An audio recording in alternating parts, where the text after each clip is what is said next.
Megawatt Global, an Israeli company developing solar energy projects in Africa, and is Director Emeritus of Media Central, a Jerusalem-based project of honest reporting, providing services for the foreign media in Israel, which he co-founded and ran for the past decade. So we're very pleased to have Aryeh here. Please welcome him, and I think it's going to be a very informative afternoon. Thank you.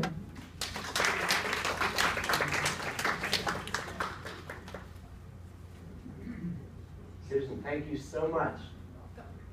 Thank you for the invitation. Thank you for the introduction. It is true, I am Don and Joan Green's son, but please don't hold that against him. As new members of the community, I'm a bit surprised that they took the step to encourage me to give a talk today, because I wouldn't want them to suffer the consequences. So any complaints that you have or disagreements that you have, please feel free to apply to Susan, not to me and not to Don and Joe. I do want to preface my remarks with two caveats, as it were. First of all, I am giving a number of talks around the Bay Area this week, and that was the impetus for my mom and dad to suggest to Susan that, you know, here's a guy who gives talks occasionally, and he's staying with us, and he's getting room and board, so we might as well have him give a talk. And I'm very pleased to do that. And I just want to say I want to thank all of you, those of you who I've met in the gym, by the pool, and the breakfast discussion group that my dad has joined every morning, and at dinner and what have you. I want to thank you for your warm welcome to me as a visitor, and to my folks as new residents. It's a lovely community, and I'm just so happy to be here with you. I also, and very importantly, want to establish from the outset that the talk today, as it was titled, The Myths and Madness of the Middle East, is not political. It's neither political nor religious. I'm here to share some information with you. I'm here to give some explanations about some of the history and some of the issues that we're dealing with there in the Middle East and the reality on the ground. And whether you're Jewish or Christian or atheist or agnostic or what have you, nothing that I'm going to share with you today, and after I speak for 30 minutes or so, then I'll be welcoming your questions, and we can go more into detail of specific issues if you'd like, and you're welcome to disagree with anything I've said. But throughout the discussion, nothing that I will say here today can be or should be interpreted as advocating a particular political line or a particular prescription for how we should resolve the Middle East. Our entire discussion will be focused on acknowledging the reality which is there on the ground in the Middle East, and ensuring that that reality and a true understanding of the historical facts informs our discourse, as it should inform public discourse across the board. And that's really where I want to start. Because today I believe that the public discourse about the Middle East has been affected, or infected, one could say, by so many groups or individuals and countries with an agenda, and driving that agenda. And it could be right-wing or left-wing. And we're not talking about Hillary versus Trump here. We're talking about a general understanding of the reality on the ground. Much of our understanding, and therefore much of the discourse in the public sphere, has been, unfortunately, very much, I would say, twisted. The reality has been misrepresented. And this is true on our college campuses, among academics or the students themselves, among many, not all, I don't generalize, many in the leadership of different church groups, certainly in the political realm, Democrats and Republicans here in America and in Europe. Our policymakers and the public in general suffer under three specific myths that I'd like to describe to you, that unfortunately, unless they are recognized, almost make it inevitable that efforts to bring peace to the Middle East will fail. Because if you're trying to carry out a policy And that policy is based on a misreading or a misrepresentation of the reality on the ground, then how can it possibly succeed? So, having said that, I want to give one other caveat. I don't mind if I don't stand behind the podium. If you do, then I will stand behind the podium, but I'm much happier to speak a little bit more informally with you in this fashion. I'm going to say some things about the leadership of the Palestinian society, the Arab world in general, and the Muslim world in general. But I'm starting by insisting that what I'm going to be describing are facts, and they're some of them unfortunate facts. But I'm not talking about those societies in general. I'm not talking about Palestinian individuals or the community. I'm not talking about Arabs and Muslims in general. I'm talking about the leadership of these societies who are on record with their public statements and their policies. And that record, which is a historical record, is what we have to deal with if we hope to reach peace between Israel and its neighbors, or in the wider sphere, in the Arab or Muslim world, or throughout the planet, in dealing with issues that we together deal with, in addition to the specific Arab-Israeli conflict that I'm focused on. I'm going to start by giving a quote, a very disturbing quote, which is unfortunate, but it happens to be true and accurate, and I can share with you the source following the talk if you'd like. Mahmoud Abbas, for those of you who don't know, who is the chairman of the Palestinian Liberation Organization and the head of the Palestinian Authority that was set up to rule over some 96% of the Arabs that live in or under the Palestinian Authority rule, which is in the disputed territories of Judea and Samaria, otherwise known as the West Bank of the Jordan River, if you're familiar with some of the terms thrown around. Those territories, governed now by the Palestinian Authority over most of them and over the vast majority of those Palestinians, the residents of those territories. Mahmoud Abbas said, and I quote in Arabic to his own people almost exactly a year ago, "Go forth and defend Jerusalem with all your might," he said, "for every drop of blood spilled there is sacred. At whatever price, do not let the Zionist usurper place his filthy feet anywhere near Al-Aqsa." Now, this statement is profoundly disturbing. And it's disturbing precisely because of the tropes, some of them anti-Semitic, some of them anti-Israel, some of them anti-Zionist, depending on how you define these terms.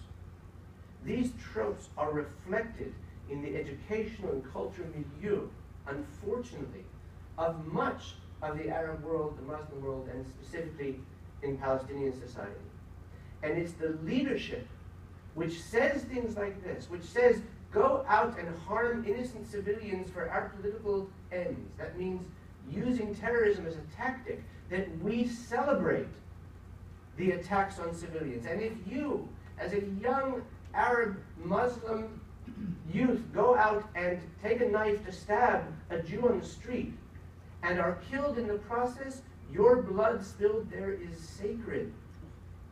And note, and I'm being specific because that's what's important here, is to recognize this reality. Calling Israel a Zionist usurper gives a very explicit message in Arabic or English. It says that entity has no right to exist, should be destroyed. It means that we are in a constant struggle, not for a political end of we want to establish our own state in territories to be defined in a peace agreement and negotiations, but an existential struggle with somebody who has stolen our land, all of the land, not specifically those disputed territories. And the reference to the filthy feet of those Jews is perhaps the most disturbing because it reflects an ancient Islamic theme of Jews being subhuman, descended from apes and monkeys and pigs, something that we're familiar with if we read the newspaper or watch television or listen to the radio. Now, I'm again insisting I'm not here to suggest any political agenda. One can be supportive of Palestinian rights and still recognize how unacceptable this kind of rhetoric is for a leader to speak to his people and call on them to carry out attacks. And this leads me to a description of the first of the three myths that I want to discuss today. It is a myth that Mahmoud Abbas as an individual and the majority of the leadership of the Palestinian society are moderates. I'm sure that you have read in the New York Times or heard in National Public Radio or seen on CNN a description of the moderate president of the Palestinian Authority. We have to ask ourselves, are these the words of a moderate? If English is to have any impact in our public discourse, clearly we understand in the West that a moderate is somebody interested in conciliation, somebody who is tolerant, somebody who is willing to negotiate, is interested in cooperation and coexistence. These are not the words of a moderate. And I could go into other examples of Palestinian leaders, including Abbas, dedicating public squares to the memory of what they call martyrs, those terrorists who carry out heinous acts of murder, killing and maiming innocents, Jews, Christians, and others in the Holy Land, or dedicating sports stadiums or children's summer camps to them, or Mahmoud Abbas presiding over a culture where the Palestinian television has children's talk shows talking about how cities in Israel, pre-1967 Israel, like Akko, or Lod, Lida, or Ashdod, or Haifa, as Palestinian cities, which returns us to the theme of the usurper, not related to the territories, those disputed territories, but rather to Israel proper. The king of Saudi Arabia is referred to as a moderate also by our media and our leaders. Saudi Arabia is our ally. I'm not suggesting that America should not have a relationship with Saudi Arabia. But let's face it, we might recognize that the media and politicians and others need to use some sort of a shorthand to distinguish between the fanatic, radical, extremist, terrorist regimes or groups like Hamas or Hezbollah or Iran or the Islamic State movement or Al-Qaeda, and to distinguish between them and the Palestinian Authority or my example of Saudi Arabia. And I think it's reasonable to expect them to try and find a shorthand to refer to that. But let's face it, Saudi Arabia is a regime which restricts its women from traveling abroad or driving without the permission or the presence of their sons or their uncles or their husbands. It's a regime which cuts off the hands of thieves. It's a regime that doesn't allow Christians or Jews to worship even in their private home.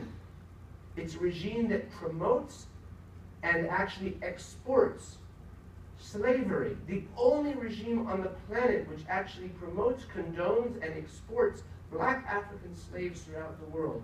And we call this regime and this king a moderate? I think it's fine for the New York Times to refer to the king of Saudi Arabia or the president Mahmoud Abbas of the Palestinian Authority as less extreme than Boko Haram or Al-Qaeda or Hamas or Hezbollah. That's reasonable. And one can look towards Saudi Arabia or Egypt or Jordan or the Palestinian Authority as potential partners or allies in the interests of America, Israel, or others. But I'd like to lay to rest the concept that the term moderate should apply to these people with whom we would like to negotiate or hopefully one day reach a peace agreement. This leads to the second myth, which I'd like to discuss in a little bit more brevity. I think we've all read or heard or even discussed this phrase that the primary obstacle to peace in the Middle East is the settlements or the occupation. The idea of Israel's presence in those territories beyond the 1949 armistice lines, the territories known as the West Bank or Judea and Samaria, that it's the occupation as it's called, even though the Palestinian Authority today rules over, as I said, 96% of the Arab residents of those territories. But somehow the occupation and those settlements, the Jewish communities in those territories beyond the 1949 armistice lines, are the primary obstacle to peace in the Middle East.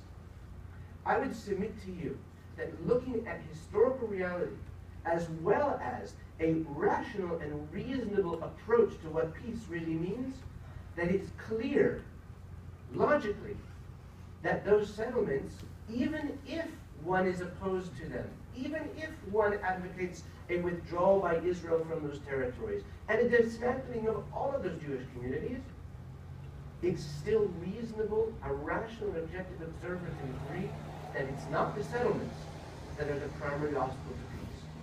And why am I saying that with such confidence? Let's look at history just for a second. There were no settlements.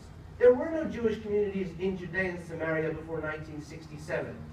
The idea and that issue did not exist because between 1948, 49, and 1967, there were no Jewish communities there in the hills of Judea or the hills of Samaria or in Gaza. And was there peace? There was no peace because the peaceful intentions of Israel were not reciprocated by the Arab world, by the Muslim world, by our neighbors there in the Middle East, or those who now self-identify as Palestinians in that region of what's called the West Bank. But let's take another historical example. When Israel withdrew from the Gaza Strip, when Israel expelled 11,000 law-abiding Jewish citizens who were sent there by successive governments, left-wing and right-wing, dismantled 21 Jewish communities in the Gaza Strip, and withdrew all of the population there that were Jewish, and withdrew all our military forces, eradicating the settlements in the Gaza Strip, we didn't get peace.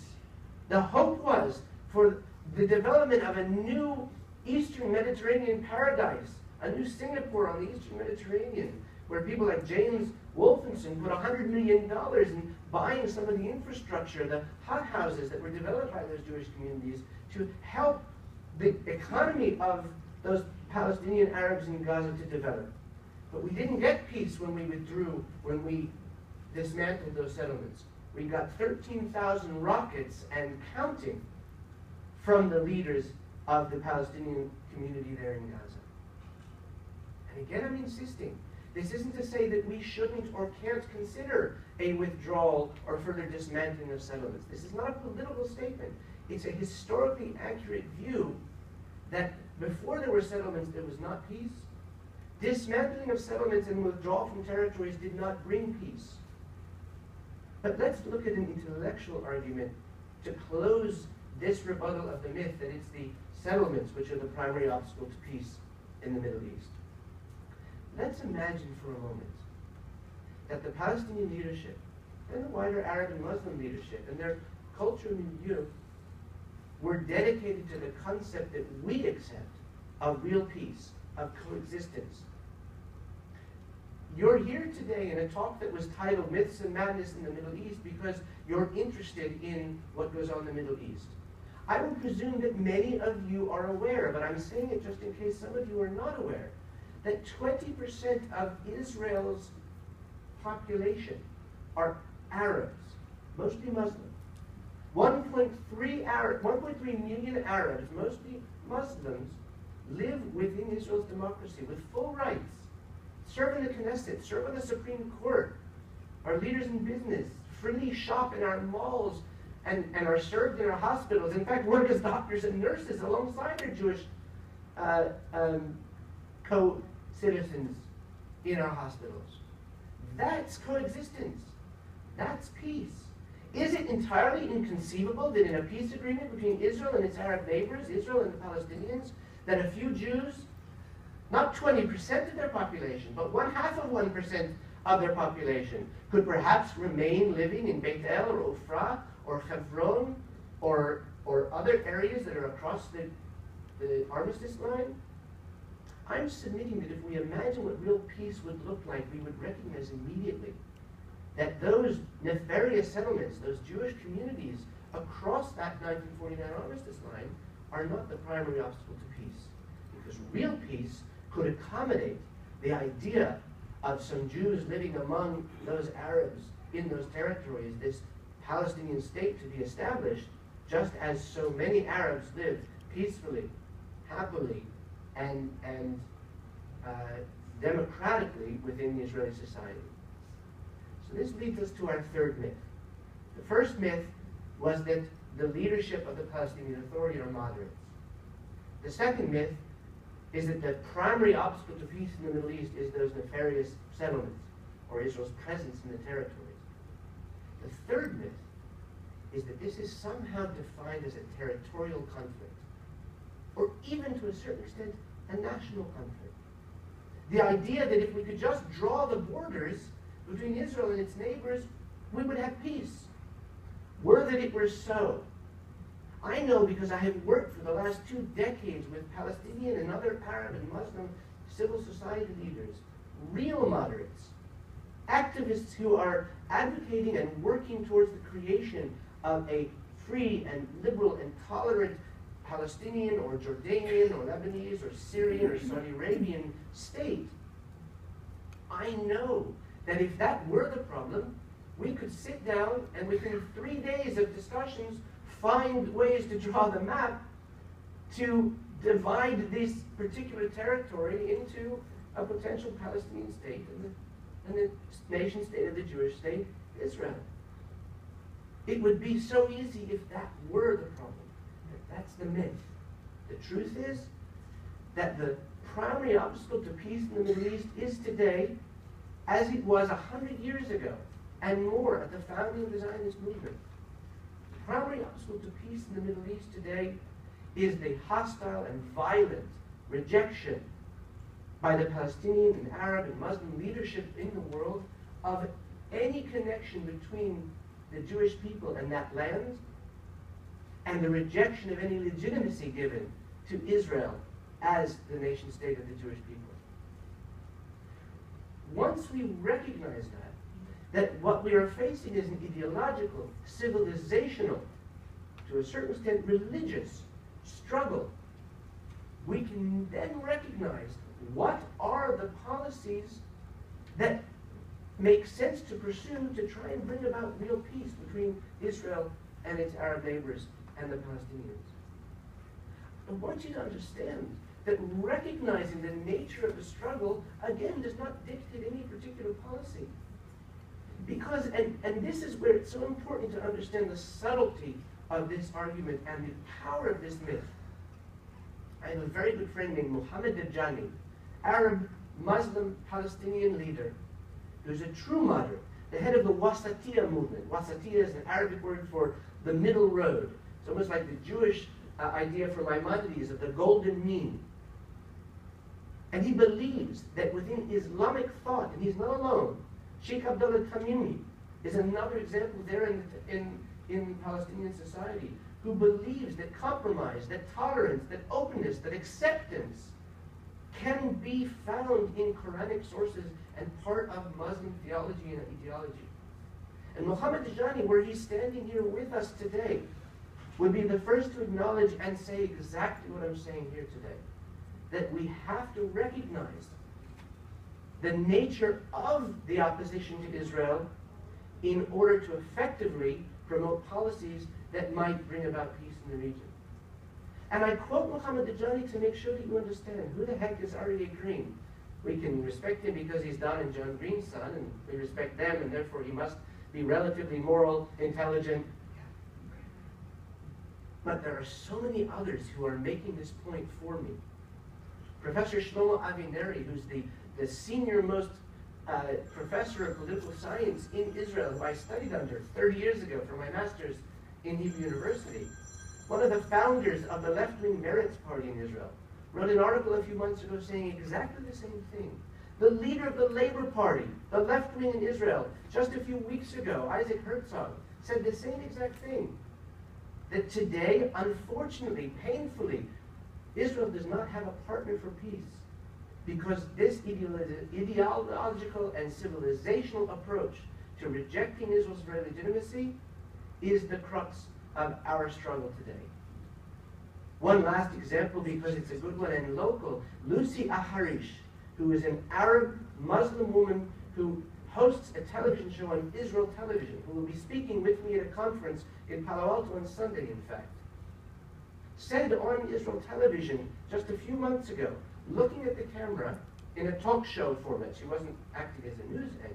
But as an Arab Israeli Muslim, looked at the camera and called on the Arab and Muslim leadership in the world and that of the Palestinian Authority to change their attitude towards Israel, to recognize that within Muslim thought there is a very strong theme of acceptance of the Jewish people, of acceptance of the Jewish people's connection to the land of Israel, of a recognition of the historical reality of that connection, and that that should be the basis of any movement of the Arabs for national identification of the Palestinians as a separate entity, and the effort to grant them some sort of independence or a state or what have you. That leads us, I think, to a very important element with which I'll close my opening remarks, and I'm happy to have you argue with me or ask me to elucidate more, or we can change the topic and just talk about current events in the Middle East and what's happening in Syria and what have you. Just don't ask me to comment on either Trump or Clinton or their approaches to these issues, because that I'm not going to do. If we accept that the truth is that many, unfortunately, leaders in the Middle East are not as moderate as we would like to believe, if we accept that those Jewish communities in Judea and Samaria are not the obstacle to peace that they are presented as, even if we would like to make some adjustments, or we might have disagreed with some of their establishment over the years, and if we accept that what we're facing here is a civilizational and ideological struggle which rejects the very founding of the State of Israel and its legitimacy, then we have a very clear path for all of us, Jewish, Christian, pro-Palestinian, pro-Israeli, right-wing or left-wing in Israel or America, a very clear path how we can move towards promoting real peace between Israel and the Arab world, the Muslim world, and the Palestinians. That path starts and finishes with two fundamental elements.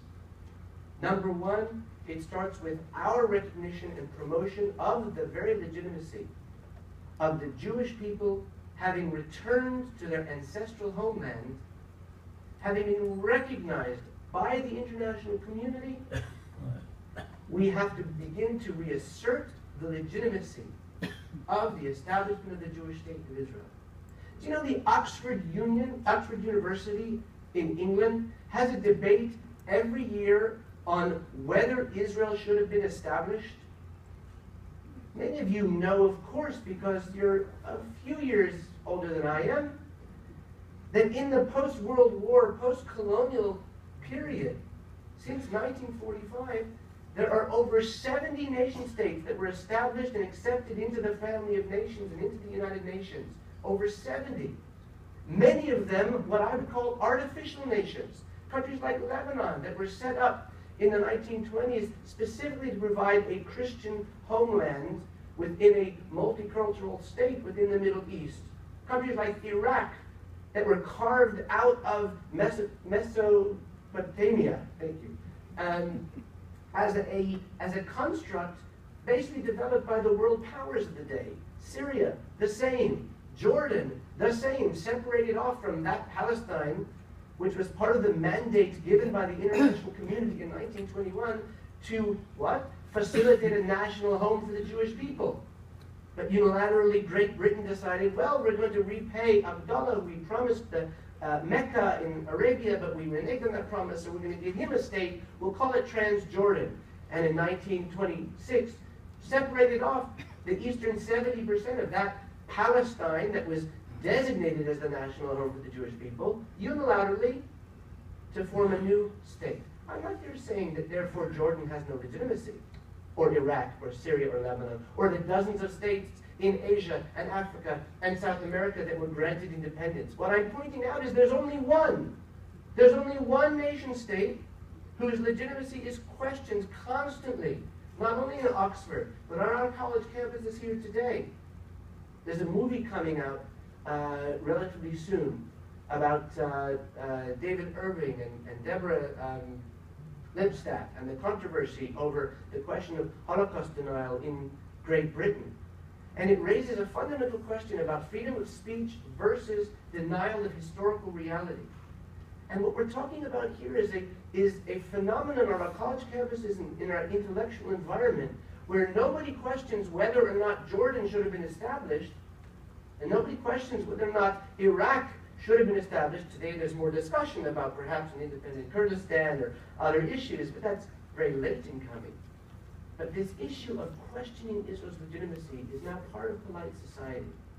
And we who care about truth and justice, accuracy in the media, or real effective or potentially effective policies from our government should be the first to call on all rational observers of history to recognize that the Jewish people returning to their ancestral homeland is not a construct that was a result of some political machinations around Zionism in the turn of the century, but rather the recognition by the League of Nations and the granting to Great Britain of that mandate to facilitate a national home for the Jewish people was a result of the international community's recognition of the validity of the historical reality that Judaism is not just a religion. Unique among religion and national identities, Judaism and Jewish people go together. That the Jewish people were a family, a clan, a tribe that then was formed as a nation in the Exodus from Egypt and established a sovereign presence 3,500 years ago, a sovereign presence in the land of Israel.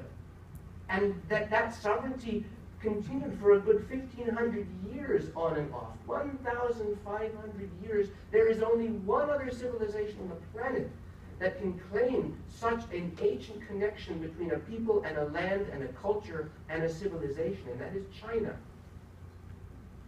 And so when the international community recognized the validity of the re-establishment of Jewish sovereignty in the land of Israel, linguistically, one might recognize that Jews returned to Judea. And we forget that sometimes when we think about the modern nation state of Israel, but linguistically, if you remember that the children of Israel, in Hebrew, Bnei Yisrael, Am Yisrael, the people of Israel, returned to Eretz Yisrael, the land of Israel, and created a modern nation state, Medinat Yisrael, then you begin to understand that the legitimacy of the founding of Israel is not some modern political construct along Woodrow Wilson's ideas of self-determination for peoples. Halavai, were that it were so, that all peoples who identified as a national grouping could have their independence. The Kurds would have a state by now, the Tibetans would have a state, the Catalonians would have a state, the Quebecers would have an independence from Canada, the Scots from the Great Britain. There are multiple national identities in the world. Palestinians on that list, somewhere in the middle, who have yet to achieve their independence. The Jews are the best example of an indigenous people returning to reclaim their independence in their ancestral homeland. We need to reassert that. And in closing, that's the first thing that I want to call on all of us who are interested in these issues to do. Maybe you write letters to an editor occasionally, or in conversations with your peers or children, or if you have any contact with the academic world. This is a fundamental issue of truth, of accuracy. Israel's founding as legitimate, not just in law and in history, but as a theoretical construct, an intellectual construct, not religious at all, but recognizing that reality is our first step to reaching peace.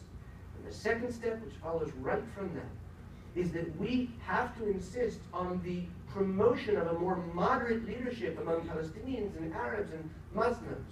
A moderate leadership that will actually strive for those ideals that we hold absolutely dear to us, of coexistence, cooperation, openness, and tolerance. Promoting those kind of ideals without dictating to Saudi Arabia or the Palestinians or Egypt what kind of society they build, but encouraging them to open up their societies to respect some of the fundamental rights that we take for granted. Freedom of religion, freedom of speech, freedom of the press, women's rights, or the rest. by promoting that transformation in Muslim and Arab and Palestinian society, we can then hope to reach a point where they will both recognize the Jewish connection to the land and the legitimacy of the founding of Israel, and recognize the importance of inculcating in their own society these ideals of compromise and tolerance and acceptance, and lead us to the point where we can negotiate in good faith whatever borders make sense for real peace between Israel and the Palestinians. Thank you for your attention. I'm happy to stop there now, and I know, Susan, that we have a general time framework, but I'm very happy to take questions or arguments. Okay, we have, Charlie and I both have a microphone, so if you could please wait to get a microphone before asking your question so everyone can hear you. I think here we have a first question. Right over there. I take it then that you consider Netanyahu a moderate? I'll happily answer the question. The question was, do I then define Mr. Netanyahu as a moderate? And here's a very important exercise in our understanding and having a common language. Within the political framework of Israeli politics, there is left, there is right, and there is the center. For the last 30 years, left-wingers have been defined as those who were willing to countenance a withdrawal by Israel from those territories that we've just discussed, and to encourage the idea of a Palestinian state in those territories. And the right wing has been defined as those who reject the idea of withdrawing from territories and who reject the idea of the establishment of a Palestinian state. However we feel about particular policies carried out by left or right-wing governments in Israel, today, over the last 5 years, the Israeli consensus has been very much within the framework of a willingness to negotiate peace, perhaps withdrawal, perhaps even dismantle some of those Jewish communities, but very robustly defending our security interests. Mr. Netanyahu, and I'm not here to defend or to challenge him, falls very much in the center, towards the right of center of that rubric. Those who would call Mr. Netanyahu an extremist are not reading correctly the political landscape of the Middle East. So my answer is, within a conversation about Israeli politics in particular, Mr. Netanyahu is right of center. I would not use the word moderate to describe him, but I would not use the word extremist either. Within a conversation about immoderate radical terrorists who murder innocent civilians and, like Iran, promote the eradication of a member state of the UN, it's an entirely different conversation. And within that context, of course, Mr. Netanyahu, who is a Democrat and a liberal proponent of democracy and working within the framework of a democratic state, is without question moderate when compared to a Mahmoud Abbas, when compared to other Arab and Palestinian leaders. Yes? We have Mrs. from... Oh, sorry, Charlie, go ahead. My name is Rosa Fry. I am pretty sure, 98% sure of my ancestors goes back to Jonah. So I am kind of Israeli. My brother is buried in Jerusalem in the Sephardic cemetery. And my nephew, I have 2 nephews in Israel, and one is in Sweden, also lives in Israel. And I have my, how you call it, but they can't decide on my, they have to do it through a man to find out for sure if I'm a descendant of Jonah. Okay. So, but anyway, if I am, Israel is my homeland. So, and that's, where Jonah is from, that is the East West Bank. It's from, no, it's not my question. I am part of, but they claim is West Bank is where I come from. I understand.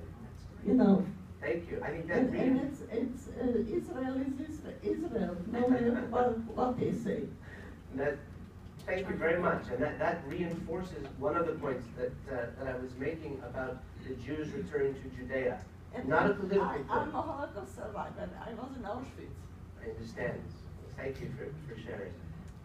The idea that the Jews are a people and have a connection to this land is only reinforced by that kind of understanding that Jews never left the land. When the Romans dispersed the Jews after the fall of the Second Temple, there were Jews who remained in Jerusalem, in Tiberias, in Sfat, Safed, and other cities in the land. So it's not only that Jews maintained a connection to the land and prayed towards Jerusalem 3 times a day, and twice a year at the end of Yom Kippur, which is coming up, and the end of our Passover Seder, called out next year in Jerusalem, not only from that theological and cultural connection of hoping and yearning and dreaming and praying and singing about returning to the land, but we never left the land. We always had a presence in the land. And throughout those 2,000 years, there were many Jews who tried or achieved the return to the land. Zionism is a modern name. It's an ism because of the intellectual ferment of the late 19th century, the early 20th century, and Woodrow Wilson's ideas of self-determination I already mentioned as part of that. It's the newest demonstration of the Jewish people's desire and commitment to return to our ancestral homeland. Your point is well taken, and thank you. Okay, we have a John? question here. All right, John Cox is my name. That was a terrific talk. I mean, you clarified something that is radically complex, and it was very helpful. And so 2 or 3 things, the phrases stick in my mind. One is real peace. Another is acceptance. And the third is, actually 3 of them. I'm thinking of the concentrations of opposition to what you're outlining. And they happen to be geographically in Saudi, in Palestine, and in Egypt. I'm coming back, the path that you are suggesting here, a path towards real peace, has the word acceptance written all over it. Without acceptance, it ain't gonna happen. And I'm thinking, how in the heck do you get the Saudis and the Palestinians and the Egyptians, just one by one, or maybe all 3 together, to accept what you want to do? What is to be done? I very much appreciate the question, partially because there's one aspect of my own personal journey and personal story that I haven't mentioned at all, because you can't mention everything in 30 or 40 minutes. Mom, did you time me this time? I always have my mom saying, enough already. That's about 3 years ago, I went through a divorce, and 2 years ago, or 2.5 years ago, I hiked something called the Israel National Trail. How many of you have heard of the Israel National Trail? Anybody? So you've heard of the Appalachian Trail. And of course, we're in California, so the Pacific Crest Trail you're familiar with. Before Cheryl Strayed wrote her book or made the movie Wild about her hike on the Pacific Crest Trail, I embarked on a 600-mile hike, a 50-pound pack, all alone, for 42 days of hiking through what's called the Israel National Trail. From Eilat in the south of Israel, if you're familiar at all with the geography, to Kibbutz Dan in the north on the Lebanese border, the border with Lebanon. For me, it was a transformative experience, as you can imagine, literally moving ahead with my life, as it were. And I've written a book about the experience. It's called My Israel Trail. That's not meant as a laugh line. Okay. And you're making it right. So the book is called My Israel Trail, Finding Peace in the Middle East. And it refers to the actual trail itself and the hike, and hopefully readers will be interested in following along the journey and vicariously enjoying the geography, the history, the people I've met, and what have you. And on the other hand, people who are themselves facing different challenges, whether it be divorce or losing a job or a loved one, what have you, may be able to learn from some of the lessons that I learned on the trail that helped me move beyond my divorce. But the third element of the book, John, relates specifically to how can we bring peace to this region. And one of the specific lessons, I'm sharing with you something I haven't shared with any other group, audience, even my parents haven't read the book, and we haven't even discussed it. But one of the 5 lessons that I go into some depth that I learned on the trail was acceptance. I found myself at one point on a cliff's edge, with my 50-pound pack on a goat, what was basically a goat path, literally no more than about a foot and a half wide. And I got so far, and I couldn't go any further. But I couldn't turn around, because when I tried to turn around, my pack hit against the cliff's edge. And there was about a, 30-foot drop on this side, and I was frightened. And I basically was panicking, because what am I supposed to do? I couldn't go forward, I couldn't go back. And at one point, I simply stopped, and I said, Aryeh, it is what it is. You're here. I mean, you're going to have to do something. You have to accept this is the reality, and now, with that acceptance, try and figure out what the next steps are. That acceptance of the reality, that it is what it is, that the situation is what it is, and we have to now just accept that and move on, became something for me, a lesson to how to deal with my divorce. And it becomes something that we can apply to the Arab-Israeli conflict as well. The Jews, Israel as a country, accepted, back when it was time in the partition plan in 1947, that we couldn't have everything that we wanted. We had been promised all of mandatory Palestine. 70% of that territory across the Jordan River had already been given away to an emirate that became known as Transjordan, and then became an independent state in 1946 called Jordan. We had to give up on that.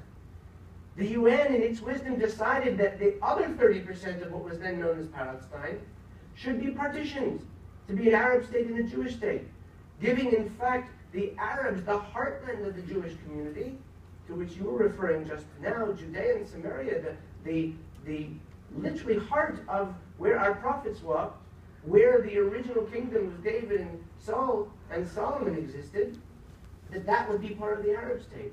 But the Jewish leadership at the time accepted the reality that even though if there hadn't been something called a Palestinian people until then, if there hadn't been an independent Arab state in that area ever in the course of history, that this was the reality and that we should accept it. And that's been true all along with Israel's attempts to make peace with its neighbors. It's something that the Arab and Muslim and Palestinian world has yet to achieve. And your question of how can we achieve that acceptance goes to the core of what I was talking about, a transformation within Palestinian and Arab and Muslim society, reflecting not democratic norms or Western norms, but things within Islam, things within Arab culture, which call for hospitality, for instance, respect for Jews and Christians, for instance. I'm not an expert in Islamic theory or the Arab world, but I've studied under some of the leading experts of those issues, Bernard Lewis at Princeton, Rafi Israeli at the Hebrew University. And I have friends like not just Muhammad Jadani, but Walid Salam, Hannes Yara, Rami Nasrallah, and others who are constantly working to foment this kind of transformation in Arab and Muslim society. What we have to do, because Joe, your question was, what can we do? How can we help this process? Is to promote that transformation in everywhere we can. I'll give you one example, and I want to give somebody else a chance to ask a question. Okay, I have one here. How do you feel about Israel's relationship with Jordan? That to me seems such a miraculous transformation over the years. What is it really? That's a very good question, and in fact it relates even to the discussion we're just having about how to encourage more acceptance. Out of all Arab societies, Jordan, from originally King Abdullah through King Hussein, and now the new King Abdullah, King Hussein's son, has always and traditionally been more potentially accommodating, more accepting, more willing not just to negotiate with Israel, but to live in peace with Israel, to the extent that Chaim Weizmann, Israel's first president, before he was president, met with King Abdullah in secret, and King Abdullah was very willing to accept Israel's establishment and to live in peace with Israel, but he was constrained by the very rejection, the hostile opposition that I was discussing earlier, that permeated then and permeates today the leadership of Arab and Muslim societies. He was restricted, constrained from moving ahead with those kind of relations. We have had examples for the last 60 years of that. When Golda Meir secretly went and met with King Hussein in London, well before Menachem Begin and President Sadat met in 1977. Jordan, as you very rightly point out, was more ripe and more ready for the idea of an accommodation. Today, unfortunately, there are more extremist voices in Jordan. The Muslim Brotherhood is very, very powerfully involved in turning Jordan to more radicalization. I've been to Jordan 3 times, taking senior journalists there to explore some of these issues and some of the internal issues in Jordan. Unfortunately, I don't have great hope today, but I'd like to return to the answer of what we can do to relate to Jordan and the wider Arab world and Egypt to answer the other part of John's question, because it's all connected. There are elements of Western policy, American policy, Israeli policy, British, German, Japanese policies, which can be leveraged to help to encourage these trends. Our governments and foundations should be supporting civil society organizations that are trying to inculcate in those societies tolerance and openness and acceptance. Because make no mistake, the radical anti-Israel, anti-Jewish themes are paired with anti-Western, anti-Christian themes in these societies. And that's why it's important for all of us to be aware and to promote those transformations.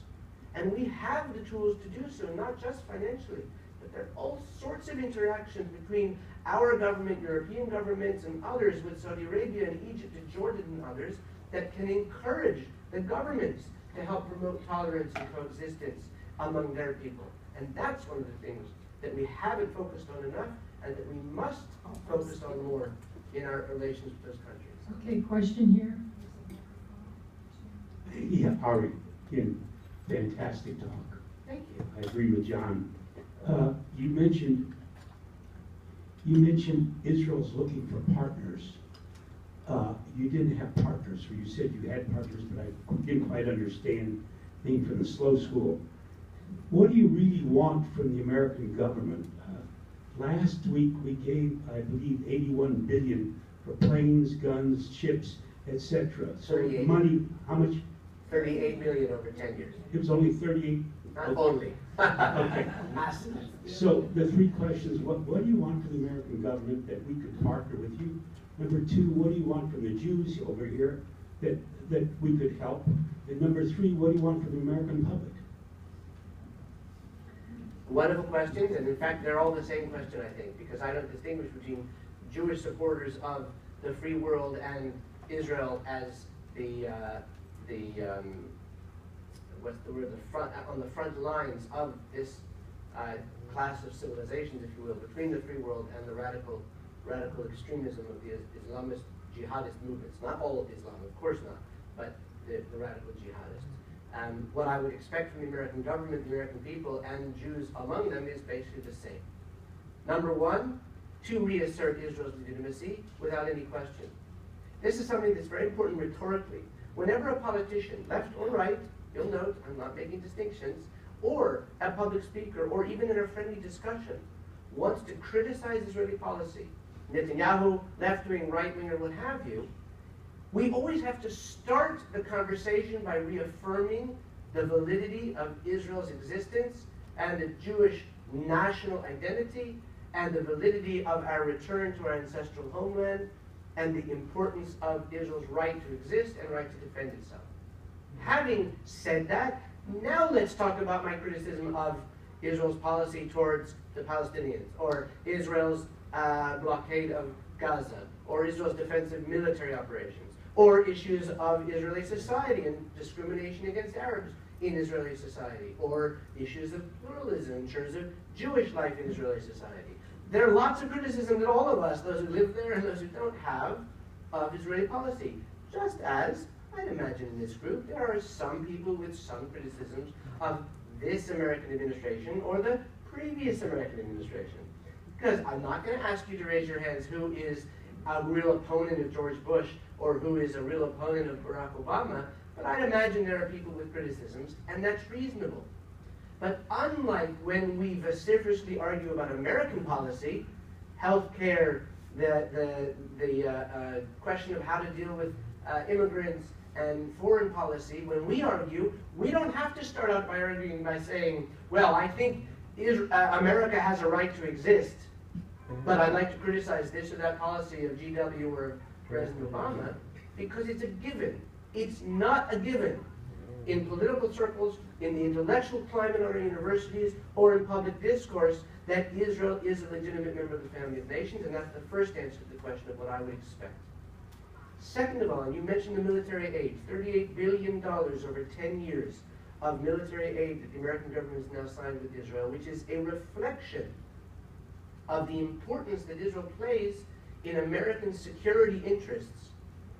It's a reflection of the alliance, the incredibly strong alliance based on both security understandings of the national security of America and also shared values between America as a democracy and a free society and Israel as a democracy and a free society. And without question, there's a great appreciation on the part of all Israelis and I think all Americans for the importance of that strategic alliance and how it's expressed in the military appropriations agreements that we've signed. For the record, for those of you who don't know, the vast majority of that money, that $38 billion over the next 10 years, is spent here in the United States of America. It's a very important, subtle issue that most people who say, why don't we give money to Israel? We should be giving money to our own homeless, which is a fair enough and reasonable political debate in American society, forget that the vast majority, I'm talking about 90 to 95% of that money, goes to American companies that are producing the armaments that are purchased by Israel. That's a tangent, but it is an important element for us to understand. What else would I expect of American Jews, Americans in general, in the government? I would expect the very same demand that I'm describing now of the Jordanians, the Egyptians, the Palestinians, the Saudi Arabians, and the like, to move towards an acceptance of Israel and a desire for real peace and an educating of their people towards real peace, coexistence, and tolerance.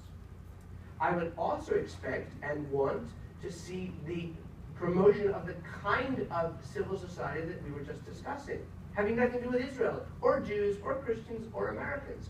I would like to see young girls in Egyptian society or Palestinian society knowing that they have a future ahead of them, that they can at least have some input into their decisions, as opposed to being literally an oppressed minority throughout the region. I'm not only talking about honor killings, which itself is a scourge of Palestinian society, in particular in the wider Arab and Muslim world. I would demand or expect that also of Americans, American Jews, and the American government. And I could go on, but I'll leave it at that just because I want to let others have a chance. Okay, one moment. Wait for the microphone. And Susan, I'm relying on you to tell us when we have to wrap up. I don't want people to feel that they're a captive audience. Well, why don't we start wrapping it up? We'll let this be One our last last question. Last question, okay. First of all, I want to thank you very much for the presentation. It was interesting and very informative. Thank you. But I wanted to ask a question. Recently in Charles Krauthammer's book, Things That Matter, he had stated that at the present time now, 50% of the Jewish population in the world live in Israel. He also said it expects within 100 years that 80% of the Jewish population will live in Israel. We see now a mass exodus of Jewish people out of France and Portugal. And if it's true in his prediction, where are they going to put all these people? I thought you were going somewhere else with the question. That's easy to answer. I just hiked, as I said, 600 miles the length and breadth of Israel. This is not a theoretical answer I'm giving you. This is not from a plane or looking at a map. Trust me, there is so much room in the Negev, in the Galil, even in the hills around my hometown of Beit Shemesh, the house of the rising sun, as we call it in loose translation.